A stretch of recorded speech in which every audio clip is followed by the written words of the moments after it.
əlamətlərindən biri də saçların ağarmasıdır. Əslində saçlar 30 yaşdan sonra tək-tək, 50 yaşdan sonra isə sürətlə ağarmağa başlayır. Lakin bir çoxlarında bu proses daha erkən yaşlarda baş verir. Çıxış yolu isə çox vaxt saçları rəngləmək olur. Daha çox xanımlar arasında məşhur olan bu üsula artıq bəylər də üstünlük verir. Əksər hallarda, az yaşlılar olur, gəlir o saçlarının qıraqları elə bir ağarır zad olur.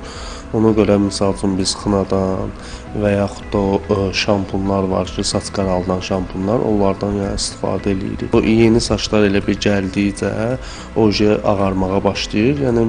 Maksimum bir 20-25 gün, bir ay ərzində belə çəkir. Saqqallar elə olur ki, cavan uşaqlar gəlir, misal üçün saqqalı ağarır, genetikasında var tez ağarma. Onlar gəlir, misal üçün ən çox xınadan istifadə edirlər. Asan yol kimi görünən bu seçim heç də təhlükəsiz deyil. Çox vaxt rəngləmə prosesi dəridə problemlərə, saçlarda ağarmanın artmasına səbəb olur. Trixoloqlar deyir ki, bundan xilas olmaq üçün başqa üsullar da var. Saçlarda boyaların xanımlar və daha çox da indi baxırıq ki, bəylər edir bunu.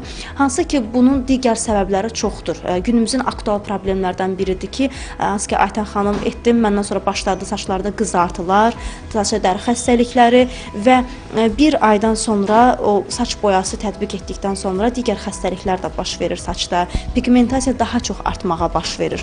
Vaxtında müalicə metodlarımız var, hansı ki, kokteyllərlə, mən əsasən son texnoloji metodumuz kök hüceyrə kokteylləri ilə çox gözəl nəticəsi görmək olur və analizlərə də uyğun təhlil etməkdə fayda vardır.